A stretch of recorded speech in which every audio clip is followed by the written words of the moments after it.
Once upon a time, in a quiet little village nestled at the edge of an ancient enchanted forest where the morning fog drifted lazily between the trees and the cobblestone paths glimmered with dew, lived a cheerful little girl adored by all who knew her, a girl with a bright red velvet hooded cloak sewn lovingly by her grandmother.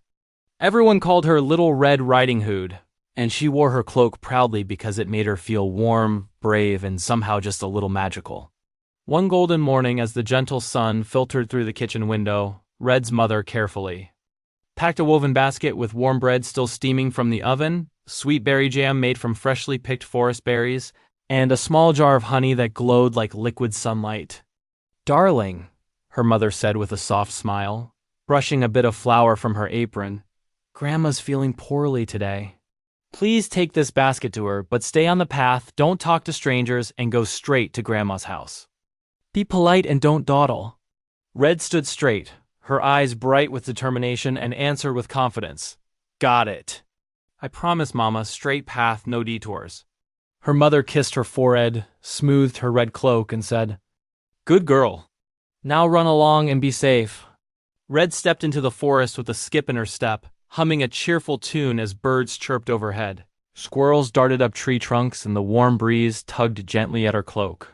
She danced along the familiar path, swinging the basket lightly, as beams of sunlight flickered between the branches like golden ribbons, making her feel as if the whole forest were welcoming her. But deeper in the woods, where the trees grew taller and older, where the shadows stretched farther across the twisted roots and moss-covered stones, the air shifted into something quieter, heavier, as though the forest itself were holding its breath. Red, still innocent and joyful, continued her journey without sensing the danger lurking ahead. In those very shadows prowled a sly, gray wolf, cunning, sharp-toothed, and always hungry, who paused the moment he spotted her bright red cloak flashing between the trees. "Ah," he murmured to himself, lips curling into a greedy grin. Lovely morning in the woods, and what's this?" A little snack wrapped in red. Suddenly, with a rustling leap from behind a tree, he stepped into her path and spoke with a silky voice disguised in friendly politeness. Well, what have we here?" Startled but still polite, Red replied, "I'm Little Red Riding Hood, and where might you be going on such a fine day?" The wolf asked charmingly. "To my grandma's house," she said, "at the end of this path. She's not feeling well." The wolf's eyes glittered with wicked delight as he repeated, "The end of this path, you say?" He tilted his head thoughtfully. "Why not take the scenic route through the flowers? It's much prettier." Red blinked in surprise. "Really?" she asked innocently. "Oh yes," he answered smoothly. "Much prettier. And why not pick some flowers for her? She loved them." Red felt warmth at the thought of surprising her grandmother with a beautiful bouquet. "Oh, that's a nice idea," she said, and the wolf, hiding his wicked hunger behind a polite smile, pretended to admire the blossoms while secretly plotting. As soon as Red wandered away from the main path, bending down to gather daisies, tulips, violets, and whatever colorful petals she could reach, humming happily each time she found a new flower, the wolf stealthily slipped into the thick undergrowth and sprinted on the true path, running swiftly and silently between the trees, faster than the wind itself. "Time to pay Granny a visit," he grinned, imagining his delicious feast ahead. The forest seemed to cheer him on with whispering leaves and cracking twigs beneath his paws, but he didn't pause. He rushed through the woods until the soft stone walkway leading to Grandma's cozy cottage came into view. Without hesitation, he knocked on the door with his claw, disguising his voice as Red's. Weak from her illness, Grandma called softly, "Red, is that you?" The wolf slipped inside with a sinister chuckle. "Not Red, Granny Dinner." Before she could cry out, the wolf lunged. Once he had hidden Grandma safely away, he squeezed into her nightgown, tied her frilled sleeping cap beneath his ears, and curled into the blankets, muttering, "Yes, that's better. Now I wait, and she walks right into my trap." Meanwhile, Red, still picking flowers, finally decided she had enough and hurried back to the path, humming and skipping as the trees thinned. But when she reached the cottage, something felt wrong. The door was slightly ajar. The air inside was cool and still. The room was dim, the curtains pulled low, and the cottage, normally full of cinnamon smells and soft warmth, felt strangely empty. "Grandma?"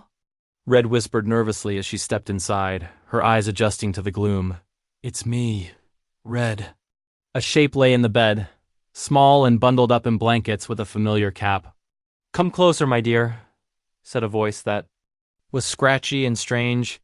Red approached slowly, clutching her basket. Grandma, are you feeling all right? She asked, noticing something odd in the silhouette. She leaned closer. What big eyes you have, she said uncertainly. So I can see you better, the Wolf replied, struggling to sound grandmotherly.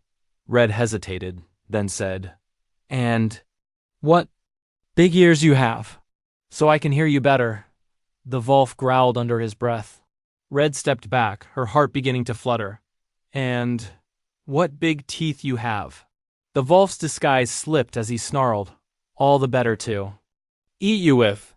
Red gasped, stumbling backward. You're not my grandma, she cried. Terror surged through her as she screamed, Help! Help!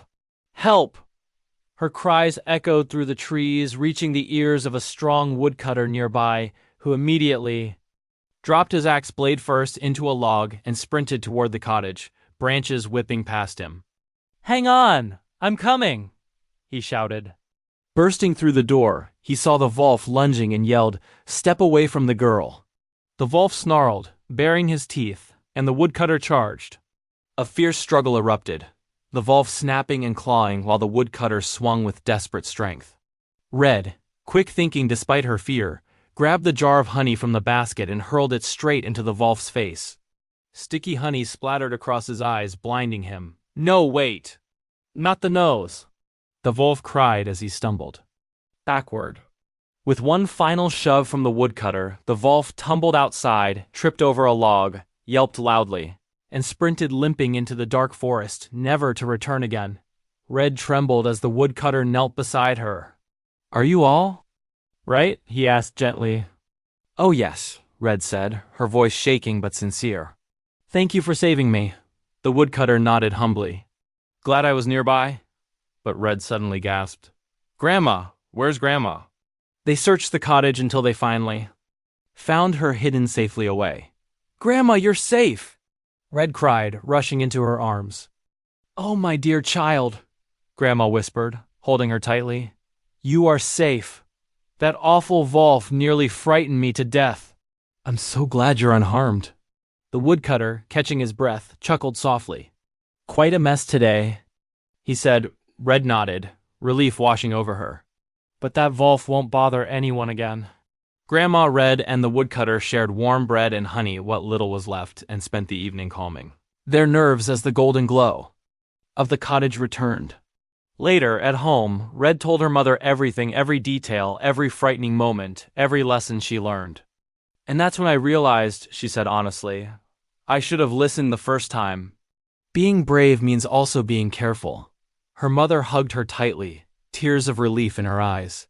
From that day forward, Little Red Riding Hood became known not only for her red velvet cloak, but for her courage, cleverness, and the wisdom she gained in one unforgettable adventure in the enchanted forest.